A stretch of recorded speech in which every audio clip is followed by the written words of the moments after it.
प्रदेश Congress committee के अध्यक्ष गोविंद सिंह डोटासरा ने दावा किया है कि इस बार लोकसभा चुनाव में राजस्थान से चौंकाने वाले परिणाम आएंगे। गोविंद सिंह डोटासरा ने माना कि कांग्रेस के खाते सील करने के कारण प्रचार पर असर पड़ा है, लेकिन कार्यकर्ताओं का जोश बढ़ा है। प्रदेश में लोकसभा चुनाव में कांग्रेस की स्थिति को लेकर गोविंद सिंह डोटासरा से खास बातचीत की हमारे ब्यूरो चीफ नरेश शर्मा ने। आप भी सुनिए। प्रधानमंत्री नरेंद्र मोदी लगातार सभा कर रहे हैं। कांग्रेस की तरफ से राहुल गांधी ने 2 सभाएं की हैं, एक दिन सोनिया गांधी प्रियंका गांधी भी आई, लेकिन कहा जा रहा है कि मोर्चा तो आप 3 नेताओं ने संभाल रखा है, गोविंद सिंह डोटासरा, अशोक गहलोत, सचिन पायलट। क्या आपस में सीटें बांट रखी है क्या कि ये मुझे जितानी, ये मुझे जितानी? नहीं, ऐसा कुछ भी नहीं है। सब सामूहिक प्रयास होते हैं, सब मिलकर के करते हैं। हमारा राष्ट्रीय नेतृत्व जो हमारा घोषणा पत्र है, जो हमारा न्याय पत्र है वो है, हमारा राष्ट्रीय नेतृत्व आता है वो जो जिस तरीके से पूरे देश का वातावरण है, जो हमारी पार्टी का जो सोचना है, नीतियां हैं, कार्यक्रम हैं, उनके बारे में बताते हैं। हम लोग अपने अपने एफर्ट्स करते हैं क्योंकि 5 साल हमारी सरकार ने बहुत अच्छा काम किया, तो उनकी भी लोग चर्चा करते हैं कि भाई कांग्रेस का शासन था, चाहे वो चिकित्सा के क्षेत्र में 25 लाख का इलाज हो, चाहे शिक्षा के क्षेत्र में इंग्लिश मीडियम की स्कूलें हों, कॉलेजें खोलने की बात हो, सोशल सेक्टर में सामाजिक सुरक्षा के क्षेत्र में चाहे पेंशन की बात हो, सड़कें हो, बिजली हो, पानी हो, किसान की मदद हो, महंगाई कम करने के लिए 10 गारंटियाँ दी गई, उसमें जो काम हुआ, ये सारी चीज़ें तो लोग कह रहे हैं भाई ये तो 4 महीने में कुछ कर ही नहीं पाए, ये तो कुछ बता ही नहीं रहे, ये तो फिर आपने किया क्या? तो ये चीज़ें भी लोगों के सामने आ रही हैं। और जो सबसे बड़ा मुद्दा आज देश में है कि जो किसान परेशान है, गरीब परेशान है, उसकी कोई सुनने वाला नहीं है, किसी को बोलने का हक नहीं है।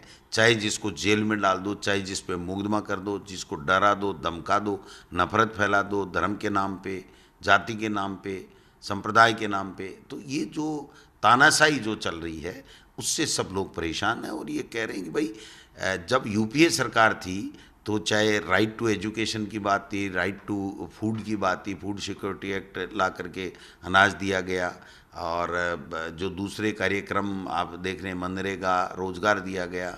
तो उन चीज़ों की तो आप बात ही नहीं कर रहे हो। आप तो इलेक्ट्रॉन बॉन्ड से धन कमा रहे हो, बीजेपी के कार्यालय बना रहे हो, लोगों की सरकारें तोड़ रहे हो और चुने हुए जनप्रतिनिधियों को इस्तीफे दिला रहे हो, किसी पे मुकदमे डाल रहे हो, किसी को अंदर डाल रहे हो, किसी को बाहर करके मंत्री बना रहे हो।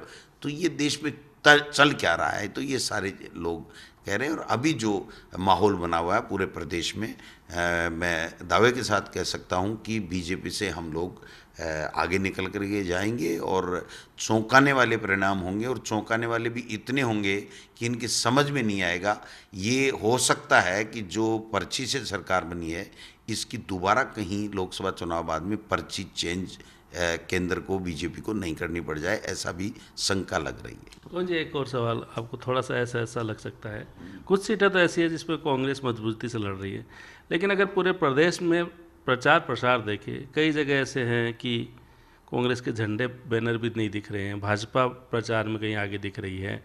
एक और है कि बांसवाड़ा डूंगरपुर जो है सीट है उसको लेके कहते हैं कांग्रेस होमवर्क नहीं कर पाई, जिसका खामियाजा उनको कहीं ना कहीं उस क्षेत्र में भी हो सकता है। ये सही है कि सिर्फ गोविंद सिंह डोटासरा ही जूझ रहे हैं? पूरे प्रदेश में जैसे एक जैसा प्रचार होना चाहिए था, पूरी मजबूती से वैसा नहीं हुआ, होमवर्क डूंगरपुर बांसवाड़े में कमज़ोर रह गया। देखिए 2 चीज़ें, एक तो आपने झंडा, होर्डिंग्स, बैनर, सोशल मीडिया, तो निश्चित है कि जब किसी पार्टी के खाते सीज हो जाएं और उसको इस तरीके से क्रेश करने का षड्यंत्र रचा जाए कि वो 1 रुपया भी कहीं खर्चा नहीं कर सके, तो मैं समझता हूँ कि प्रचार में जो होर्डिंग और विज्ञापनों में तो हमें कमजोरी, लेकिन हमारी कार्यकर्ता और जनता चुनाव लड़ रही है।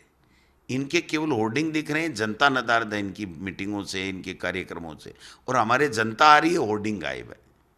ये बेसिक फर्क है। दूसरा, आपने बांसवाड़ा के लिए कहा, तो देखिए बांसवाड़ा में हमारे अलायंस की पहले ही बात हो गई थी कि हम 3 जगह अलायंस करने जा रहे हैं, आरएलपी से, मार्क्सवादी कम्युनिस्ट पार्टी से और बाप से, क्योंकि इनका सबका उद्देश्य जो है वो किसान विरोधी और सांप्रदायिक पार्टी बीजेपी को हराना था।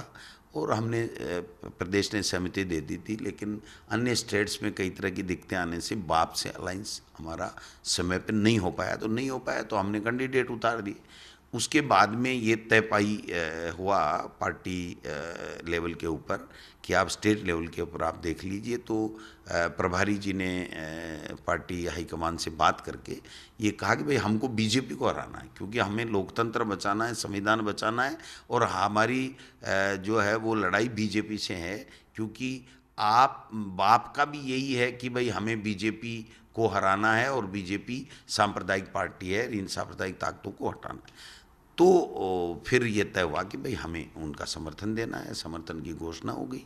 तब तक वो समय निकल गया फार्म उठाने का। अभी हमने जिला कांग्रेस कमेटियों को दोनों को बुला करके कहा है कि उनको साथ लेकर के आप बाप पार्टी का समर्थन करें। अगर वो हमारी बात पार्टी हाईकमान की पार्टी की बात नहीं मानते हैं तो उनके खिलाफ जो पार्टी को उचित कार्रवाई लगेगी वो करेंगे। लेकिन हमारा क्लियर कट है कि अलायंस कमेटी को दिल्ली में करना था, अलायंस हो नहीं पाया, लेकिन राजस्थान में हमारे प्रभारी जी ने पार्टी हाईकमान से बात करके राजस्थान के संबंध में निर्णय किया कि हमको बीजेपी को हराने के लिए बाप पार्टी को समर्थन देना, और हम दे रहे हैं। एक और सवाल, आपकी पार्टी के नेता लगातार जा रहे हैं इस बारे में, हालांकि आपने पहले ही जवाब दिया। अब तो आपके खजांची चले गए, सीताराम अग्रवाल भी चले गए, तो क्या आप रोक नहीं रहे हैं? आप सोच रहे हैं कि अब काम के नहीं कोई जाना चाहे तो जाए? वो बिजनेसमैन आदमी है, कोई बिजनेस में परेशानी आ गई होगी, और उम्र भी हो चली है, बच्चे भी शायद छोटे हैं, उनके साथ ट्रेजेडी भी हो गई थी, उनकी धर्मपत्नी एक्सपायर हो गई थी। तो मैं समझता हूँ कि वो बेचारों को परेशान किया गया होगा बिजनेस में, तो वो चले गए होंगे। तो मैं समझता हूँ कि कांग्रेस का कार्यकर्ता था, हमने 2 बार टिकट दी, वो सक्सेस नहीं हुआ, वो अलग बात है, बट हमने कोई कमी नहीं छोड़ी, और वो दुखी मन से गए होंगे, ऐसा मेरा मानना है। बाकी मिलेंगे तब पता चलेगा, लेकिन उनके बिजनेस है, तो बिजनेस के सिलसिले में उनको परेशान करने से उन्होंने अपना निर्णय बदला, ऐसा मेरा मानना है। बाकी देखते हैं क्या। पिछले 2 चुनाव में कांग्रेस 0, इस बार क्या 1, 2, 3, 4, 5 या कहाँ तक गिनती? क्या लगता है डोटासरा का क्या दावा है?